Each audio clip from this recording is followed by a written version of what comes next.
Biology class 12 का नया chapter लेकर के आए हैं, वंशागति और विविधता यानी हेरिडिटी एंड वेरिएशंस का पार्ट 1 लेकर के आए हैं। तो देखिए, वंशागति और विविधता, इसमें वंशागति किसे कहते हैं और विविधता किसे कहा जाता है, इन दोनों को समझा देते हैं। तो पहले वंशागति किसे कहते हैं, इस चित्र को देखिए। इस चित्र में मैंने ये पेरेंटियल पीढ़ी बनाई हुई है, ये F1 पीढ़ी है, यानी इनकी ये संतानें हैं और इनकी दोनों की संतानें ये हैं, इसकी ये और इसकी ये दोनों हैं। तो कलर से मैंने किया हुआ है, ये कलर से इनके लक्षण को दिखाया हुआ है। देखिए, ये जो ब्लू कलर है, ये ब्लू कलर वाला लक्षण यहाँ आया, ब्लू कलर वाला लक्षण इसकी संतानों में यहाँ गया F1 पीढ़ी में, और कुछ नए लक्षण भी विकसित हो गए हैं। और इसके बाद में जब इनकी संतानें हुई तो देखिए, यहाँ ये भी लक्षण यहाँ प्रकट हो गए हैं और इसके भी लक्षण यहाँ प्रकट हो गए हैं, लेकिन कुछ नए भी आ गए हैं। तो देखिए, एक पीढ़ी ये थी, इस पीढ़ी से इसकी संतानों में आए ये लक्षण, और फिर इस पीढ़ी से यहाँ आए और इससे यहाँ आए, तो ये लक्षण पीढ़ी दर पीढ़ी ट्रांसफर हो रहे हैं। तो कौन से लक्षण है? अनुवांशिक लक्षण है। तो अनुवांशिक लक्षणों का एक पीढ़ी से दूसरी पीढ़ी में जो जाने की प्रक्रिया होती है उसे ही वंशागति कहा जाता है। अनुवांशिक लक्षणों का एक पीढ़ी से दूसरी पीढ़ी में जाने की प्रक्रिया वंशागति या अनुवांशिकता कहलाती है। तो इसकी परिभाषा कैसे लिखेंगे वंशागति की? तो वंशागति की परिभाषा क्या हुई? अनुवांशिक लक्षणों के एक पीढ़ी से दूसरी पीढ़ी में जाने की प्रक्रिया वंशागति अथवा आनुवांशिकता कहलाती है। परीक्षा में चाहे वंशागति की परिभाषा पूछे चाहे अनुवांशिकता की पूछे, अनुवांशिकता के नाम से ज्यादा पूछता है। तो अनुवांशिक लक्षणों का एक पीढ़ी से दूसरी पीढ़ी में ट्रांसफर होना ही क्या कहलाता है? अनुवांशिकता कहलाता है। मैंने चित्र के माध्यम से समझाया कि देखिए, ये सारे अनुवांशिक लक्षण हैं, ये यहाँ ट्रांसफर हुए, यहाँ ट्रांसफर हुए और यहाँ ट्रांसफर हुए, यहाँ और यहाँ ट्रांसफर हुए। तो अनुवांशिक लक्षण एक पीढ़ी से दूसरी पीढ़ी में ट्रांसफर हो रहे हैं, वंशागति हो रही है, स्थानांतरित हो रहे हैं, इसे ही अनुवांशिकता या वंशागति कहा जाता है। अब विविधता किसे कहते हैं? तो देखिए, मैंने अलग रंग से दिखाया हुआ है, जो वेरिएशंस आ गए हैं, जो विविधताएं आ गई हैं। यहाँ पर पेरेंट्स बिल्कुल ऐसे सेम था, फिर यहाँ देखिए ये विविधता को दिखाया रेड कलर से। ऐसे ही यहाँ पर विविधता आ गई, इसकी संतान में यहाँ पर, इसकी संतान में यहाँ पर, तो कोई अलग टाइप की विविधता आ गई दोनों में। फिर इनकी जब संतानें हुई तो इस तरह से विविधता को यहाँ मैंने दिखाया हुआ है, और इसकी इधर जो संतानें हुई तो इस तरह से विविधता को दिखाया हुआ है। तो ये जो वेरिएशंस आ गए हैं, अलग अलग विविधताएं आ गई हैं, इसे ही क्या कहते हैं? विविधताएं कहते हैं। यानी जो अलग अलग प्रकार के लक्षण, नए नए जो लक्षण उत्पन्न हो जाते हैं, उसे ही क्या कहा जाता है? विविधता कहा जाता है। जो नए लक्षण प्रकट हो जाते हैं। तो विविधता की परिभाषा क्या होगी? संतानें कभी भी अपने जनकों के बिल्कुल समान नहीं होती हैं। देखिए, ये जनक था, पेरेंटियल पीढ़ी थी, तो इसकी जो संतानें हुई बिल्कुल इसके समान नहीं है, कुछ ना कुछ चेंजेस आ गए हैं। तो संतानें कभी भी अपने जनकों के बिल्कुल समान नहीं होती हैं, उनमें कुछ ना कुछ बदलाव अवश्य हो जाते हैं। देखिए, बदलाव हो गए हैं, फिर इसकी जो संतान हुई इसमें भी बदलाव हो गए हैं, इसमें भी हो गए हैं, ऐसे ही इसकी जो संतान हुई हैं इसमें भी देखिए बदलाव हो गए हैं। तो संतानें कभी भी अपने जनकों के बिल्कुल समान नहीं होती हैं, उनमें कुछ ना कुछ बदलाव अवश्य होते हैं। उन्हीं बदलावों को विविधता या विभिन्नताएं कहते हैं या विभिन्नता कहते हैं। जो बदलाव होते हैं, इन्हीं बदलावों को क्या कहा जाता है? विविधता या वेरिएशंस कहा जाता है या विभिन्नताएं कहा जाता है। तो वंशागति और विविधता आपको समझ में आ गया क्या है? वंशागति यानी जो एक लक्षण है, वो लक्षण उनकी संतानों में जाना। आनुवांशिक जो लक्षण है, आनुवांशिक लक्षणों का एक पीढ़ी से दूसरी पीढ़ी में ट्रांसफर होना ही वंशागति या आनुवांशिकता कहलाता है। और विविधता क्या है? जो विभिन्नताएं आ जाती हैं, जो बदलाव आ जाते हैं, पेरेंटियल पीढ़ी में नहीं थे लेकिन वो भी लक्षण आ जाते हैं, उन्हें ही क्या कहा जाता है? विविधता या विभिन्नता कहा जाता है। अब आपके मन में प्रश्न होगा कि अनुवांशिक लक्षण क्या होते हैं? ये शब्द कहां से आ गया? तो अनुवांशिक लक्षण क्या है? कुछ लक्षण जीवों की संतानों में एक पीढ़ी से दूसरी पीढ़ी में चलते रहते हैं, चलते जाते हैं, उन्हें अनुवांशिक लक्षण कहा जाता है। जैसे माता है तो उनकी नाक उनकी संतान से मिल रही है, पिता है तो उनके अंगूठे या हाथ पैर या नाखून उनकी संतानों से मिल रहे हैं, तो ये अनुवांशिक लक्षण होते हैं। तो जो आपको बताया कि वह लक्षण जो एक पीढ़ी से दूसरी पीढ़ी में स्थानांतरित होते हैं, या ऐसे लक्षण जो जीवों की संतानों में एक पीढ़ी से दूसरी पीढ़ी में चलते रहते हैं, उन्हें ही अनुवांशिक लक्षण कहा जाता है।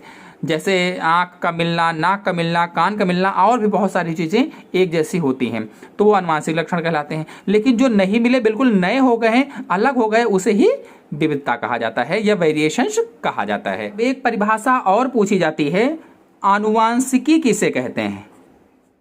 आनुवांशिकी किसे कहते हैं ये पूछा जाता है। तो देखिए आनुवांशिकी क्या है? जो वंशागति है और जो विविधता है, वंशागति और जो विविधता है, इसका अध्ययन ही आनुवांशिकी कहलाता है। वंशागति और विभिन्नता या विविधता का अध्ययन ही क्या कहलाता है? आनुवांशिकी कहलाता है। तो यहां हम लिख सकते हैं वंशागति और विविधता का अध्ययन ही क्या कहलाता है? आनुवांशिकी कहलाता है। या फिर इसको हम कह सकते हैं कि जीव विज्ञान की जिस शाखा के अंतर्गत आनुवांशिकता की प्रक्रियाओं का अध्ययन करते हैं उसे आनुवांशिकी कहते हैं। या ऐसी विज्ञान की शाखा जिसके अंतर्गत वंशागति और विविधता का अध्ययन करते हैं उसे ही आनुवांशिकी कहा जाता है। आपको बता दें, ये जो आनुवांशिकी शब्द है, जो आनुवांशिकी शब्द है, इस शब्द का प्रयोग, आनुवांशिकी शब्द का प्रयोग सबसे पहले किसने किया था? बेटसन ने। आनुवांशिकी शब्द का प्रयोग सबसे पहले बेटसन ने किया था। लेकिन ग्रेगर जॉन मेंडल ने आनुवांशिकी की नींव डाली थी।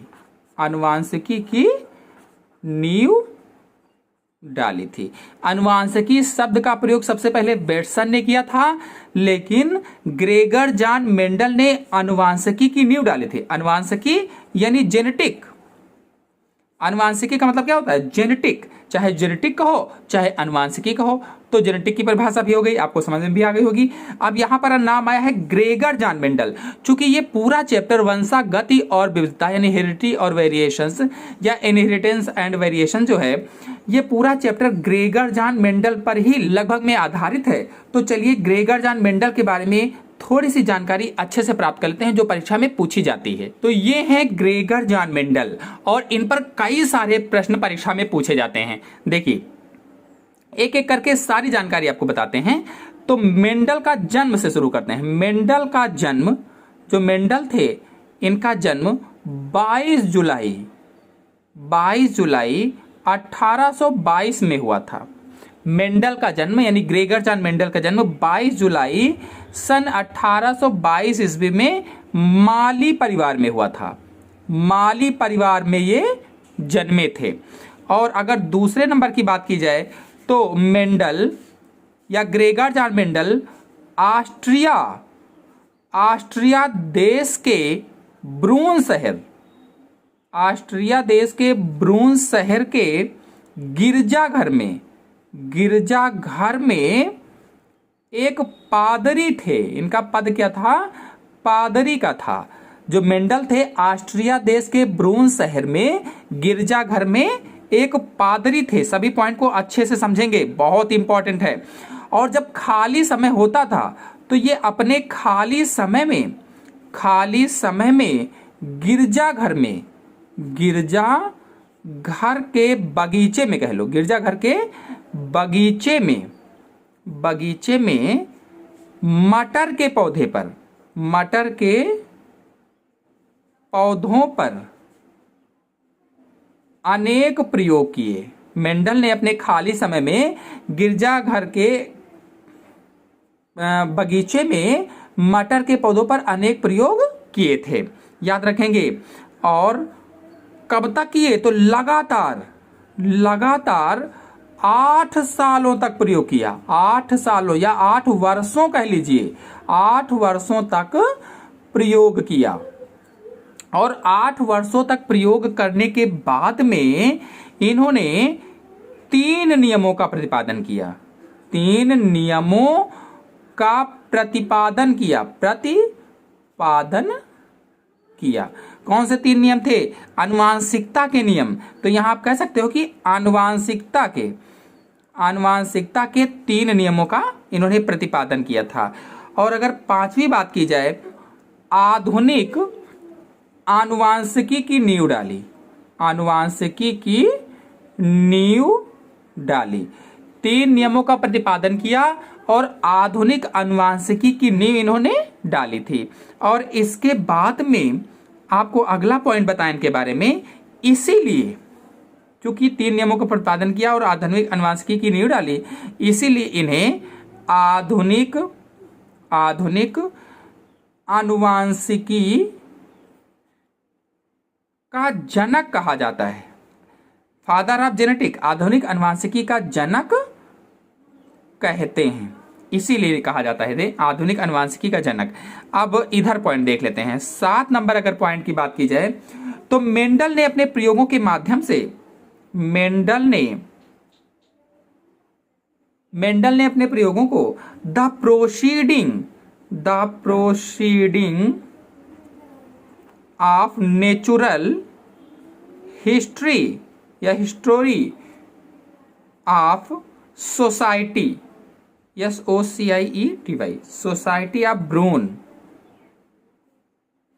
नामक पत्रिका में प्रकाशित करवाया। नामक पत्रिका में प्रकाशित किया। यानी जो इन्होंने नियम बनाए, प्रयोग किए, उसको कहां पर प्रकाशित करवाया?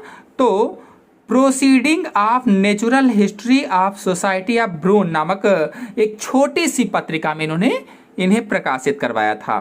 भाग्य था कि उस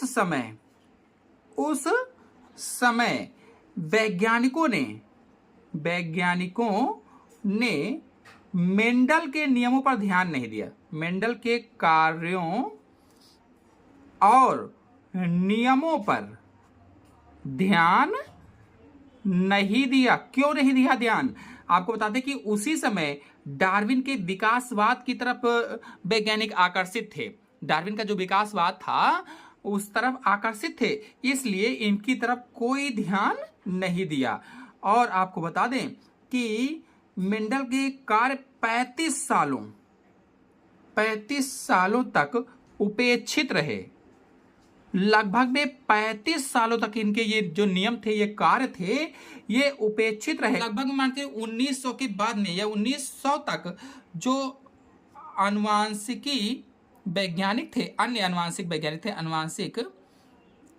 वैज्ञानिक थे जो इनकी नजर मेंडल के नियमों पर नहीं पड़ी। लगभग में 1900 तक, यानी 35 सालों तक इनके उपेक्षित रहे और 1900 तक जो अनुवांशिक वैज्ञानिक थे उनकी नजर मेंडल के नियमों पर नहीं पड़ी। आपको बता दें कि मेंडल की मृत्यु भी हो गई। मेंडल की मृत्यु के 16 वर्ष बाद मेंडल की मृत्यु के 16 वर्ष के बाद में, कह लीजिए कि 1900 के बाद, 1900 में कह लीजिए कुछ महीने बीत गए थे, 1900 में 3 वैज्ञानिक हुए। 3 वैज्ञानिकों ने अलग अलग काम किया और वही निष्कर्ष निकाला, सेम वही निष्कर्ष जो मेंडल ने अपने प्रयोगों में निकाला था, वही निष्कर्ष निकाला। आपको बता दें कि ये 3 वैज्ञानिक कौन थे? 3 वैज्ञानिक कौन थे? तो हॉलैंड के वैज्ञानिक थे। हॉलैंड के वैज्ञानिक कौन थे? हुगो डी पहले वैज्ञानिक थे ये। और दूसरे वैज्ञानिक थे ऑस्ट्रिया के वैज्ञानिक थे सर मैक। और तीसरे वैज्ञानिक थे जर्मनी के वैज्ञानिक कार्ल कोरेंस। तीनों ने मेंडल के नियमों को पुनः से उजागर किया और सबके सामने प्रस्तुत किया। इस प्रकार से मेंडल के नियम आज भी सभी जीवों पर लागू होते हैं। अब देखिए, एक टॉपिक पूछा जाता है, मेंडल की सफलता के कारण क्या थे? ये कभी कभी पूछ लेते हैं, मेंडल क्यों सफल हुए? तो आपको बहुत ही अच्छे से पॉइंट बताते हैं। जो मेंडल थे, मेंडल ने एक समय में केवल